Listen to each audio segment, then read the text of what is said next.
Ketika Siti Maryam wafat, para malaikat pun menangis. Assalamualaikum warahmatullahi wabarakatuh. Halo semua, apa kabar? Semoga selalu diberi kesehatan oleh Allah Subhanahu wa Ta'ala. Amin ya Rabbal Alamin. Pada kesempatan ini kita akan bercerita tentang kisah detik-detik wafatnya Siti Maryam, yaitu ibundanya Nabi Isa alaihi wasallam. Adapun cerita ini diambil dari sebuah kitab Duratun Nasihin oleh Utsman Al-Khaibawi. Jadi suatu ketika Nabi Isa alaihissalam pernah berkata kepada ibunya kalau bahwasanya dunia ini hanya sementara, sedangkan akhirat itu kekal abadi selamanya. Maka dari itu Nabi Isa mengajak ibunya Siti Maryam ke sebuah bukit di Lebanon untuk beribadah kepada Allah dengan puasa di siang hari dan sholat di malam harinya. Al-Kisah ibunya Siti Maryam dan Nabi Isa alaihi wasallam berangkat dan menetap cukup lama di bukit itu. Jadi pada suatu hari Nabi Isa alaihi salam pergi menuruni jurang untuk mengambil dedaunan untuk dijadikannya sebagai makanan pada saat berbuka puasa. Seketika itu pula malaikat maut datang menemui ibunya Siti Maryam. Dan malaikat maut pun memberi salam kepada Siti Maryam. Wahai Maryam yang tekun berpuasa di siang hari dan beribadah di malam hari. Seperti itu malaikat menyapa Siti Maryam. Kemudian Siti Maryam bertanya, siapa sebenarnya kamu ini? Siti Maryam juga berkata kalau bahwasanya sekujur tubuhnya itu bergetar mendengar suara orang tersebut dan pikirannya meracau karena wibawa orang tersebut.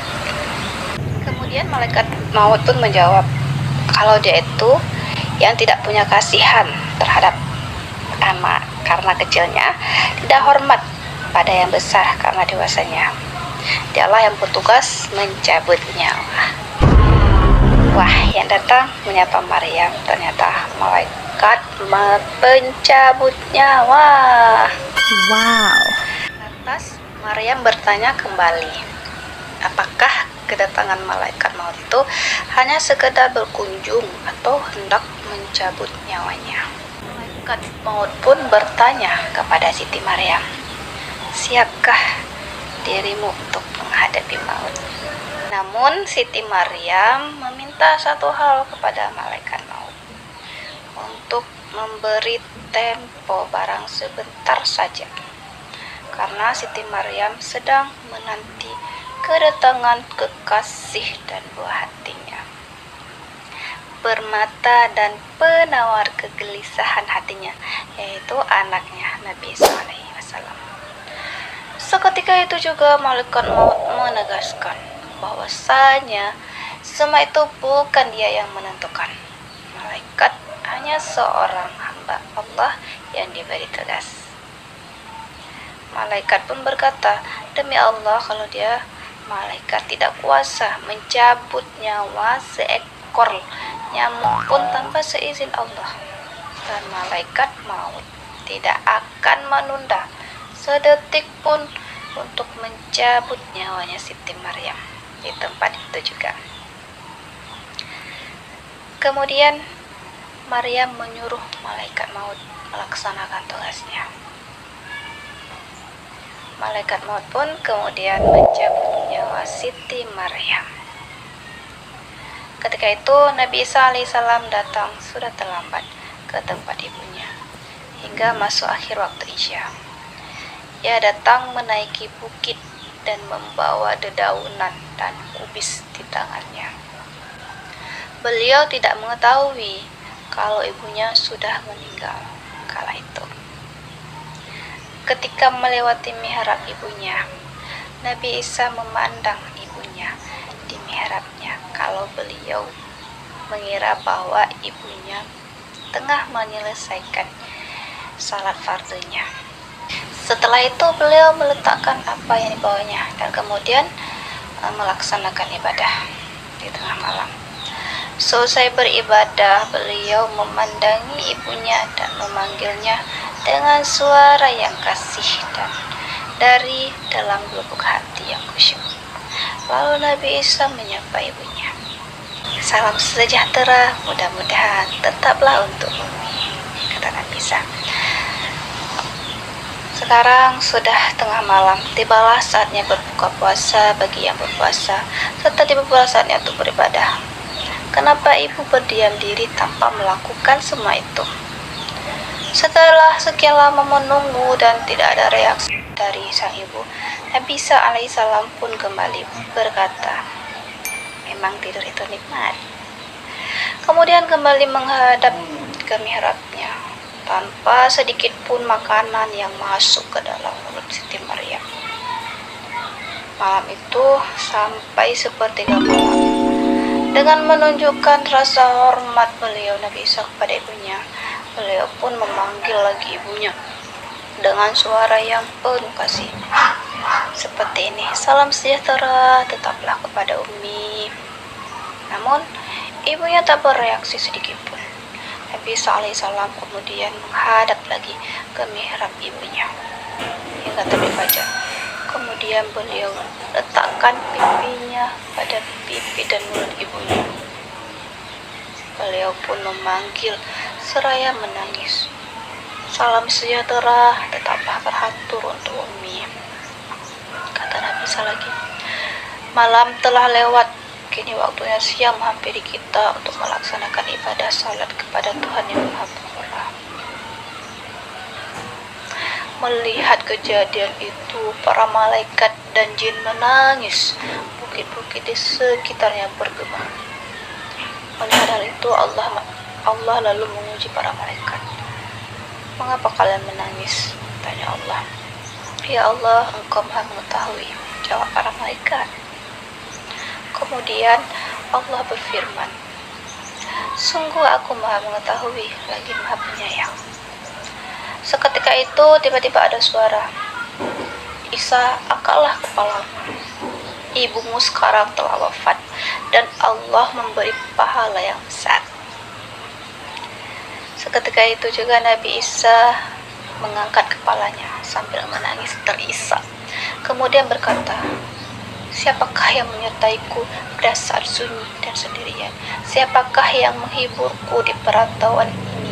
Siapa pula yang membantuku dalam beribadah?"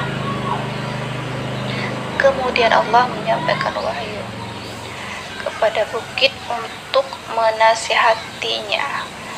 "Isa, apa yang kamu risaukan? Tidak ingkah kamu jika Allah yang akan menjadi penghiburmu?" Nabi Isa turun dari bukit menuju sebuah perkampungan Bani Israel. Di situ Nabi Isa menjumpai mereka dan menyapa mereka dengan memberi salam. Para Bani Israel sebelumnya tidak pernah melihat Nabi Isa yang wajahnya begitu bersinar sehingga menerangi rumah-rumah mereka. Seketika itu mereka bertanya, "Siapakah kamu?" Nabi Isa pun menjawab, "Aku ini Nabi Isa alaihissalam." Waktu itu Nabi Isa meminta pertolongan kepada mereka, para Bani Israel, untuk mengurus jenazah ibunya yang meninggal di perantauan. Namun para Bani Israel tidak bisa membantu karena bukit itu banyak sekali dihuni oleh ular besar dan ular kecil.